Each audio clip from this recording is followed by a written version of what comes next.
1 April 2025, PHI membuka lowongan pekerjaan, yaitu mencari kandidat konten kreator. Kami bersama tim membuka lowongan pekerjaan itu melalui WhatsApp, tidak melalui Instagram, untuk mengecek seberapa minat. Karena sebetulnya PHI itu membutuhkan 1 orang konten kreator. Apa yang terjadi? Kami cek, itu ternyata yang sudah meng-apply itu sekitar 1.000. Ini cukup luar biasa. Tanpa kita melakukan iklan di media sosial Instagram, Facebook, atau di loker pekerjaan. Nah, fenomena ini terjadi karena mungkin pengangguran di negara kita cukup banyak. Gue Rizky, hari ini kita akan bahas tentang pengangguran yang ada di Indonesia dan butuh skill apa untuk bisa beradaptasi di era sekarang. Untuk itu kita mulai dari kenapa sih pengangguran di negara kita ini cukup banyak. Kita lihat dari statistik bahwa pengangguran kita per tahun dari S1 dan S2 itu lulusan 2 juta yang akan masuk angkatan pekerjaan. Dan juga belum dari SMP, SD, dan lain sebagainya yang akan masuk ke dunia pekerjaan. Sekitar 7,8 juta. Artinya, kalau kita tambah 2 juta plus 7,8 juta, sekitar 9,8 juta pengangguran setiap tahunnya. Nah, kita akan melihat dari simpelnya itu supply and demand.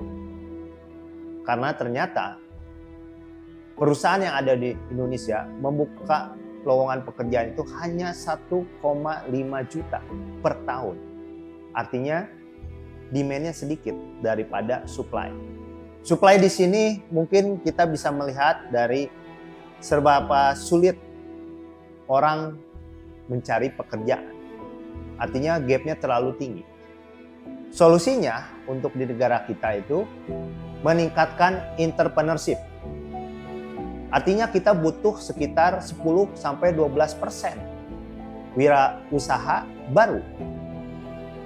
Kalau kita berkaca dari rasio tetangga kita, Malaysia dan Singapura, Malaysia itu 4,8, Singapura itu sekitar 7,5. Dan Indonesia perlu 10-12 karena bonus demografi. Kita lebih banyak usaha kecil menengah atau agensi-agensi kecil yang berkembang. Kalau kita banyak yang menjadi entrepreneurship, otomatis kita bisa merekrut 10-20 orang pegawai baru. Ya, setidaknya mengurangi pengangguran yang ada di Indonesia. Nah, itu solusi yang pertama. Yang kedua adalah kalian bisa dengar kabur aja deh. Nah, itu adalah solusi yang cepat pada era saat ini. Contohnya di negara Jepang dan Eropa, artinya itu masuk kategori negara maju, itu populasinya sedikit. Otomatis perlu namanya orang yang bekerja di negara tersebut. Apa sih yang dibutuhkan untuk kita bisa bekerja di negara tersebut? Yaitu hard skill kita. Minimal kita bisa bahasa Inggris, yaitu bahasa universal yang harus kita kuasai. Itu yang sederhananya seperti itu. Ya. Kita bisa upgrade skill-skill lain seperti barista, dunia hospitality. Artinya di situ kita harus punya skill untuk kita bisa tingkatkan kemampuan kita dan bisa mencari pekerjaan di luar negeri. Nah, itu solusinya. Jangan sampai kita terperangkap dengan ijazah. Banyak sekali di negara kita S1, S2 yang belum dan masih mencari pekerjaan.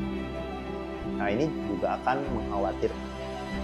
Solusi yang ketiga adalah kita harus punya usaha yang punya inovatif tinggi. Ini eranya AI. Ya. Banyak perusahaan mengurangi pegawainya karena cukup dengan 10 atau 5 orang yang bisa menguasai AI, dan itu bisa mempermudah dan mempercepat pekerjaan. Nah, ini yang terjadi pada era saat ini. Ya. Penguasaan skill itu yang paling penting, khususnya generasi muda. Generasi muda itu harus berinovatif tinggi, punya kelebihan daripada generasi yang sebelumnya.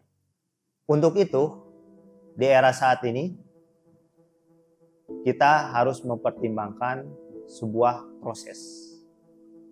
Jangan sampai kita cepat FOMO. Ya. Ini untuk anak muda saat ini ya. Anak muda saat ini ikut-ikutan. Jadi ketika orang itu pengen jadi content creator, ikut jadi content creator, dan ada yang ikut trading juga, tanpa menguasai namanya skill. Skill itu minimal 6 bulan. Dikuasain dulu, baru bisa kita tingkatkan. Nah, ini yang menjadi kelemahan anak muda saat ini. Karena lebih cepat berpindah, tidak mau berproses. Untuk itu, kita siapkan dari sekarang bahwa proses dan pengembangan diri, terutama peningkatan hard skill, itu penting di era sekarang. Gue Rizky, terima kasih.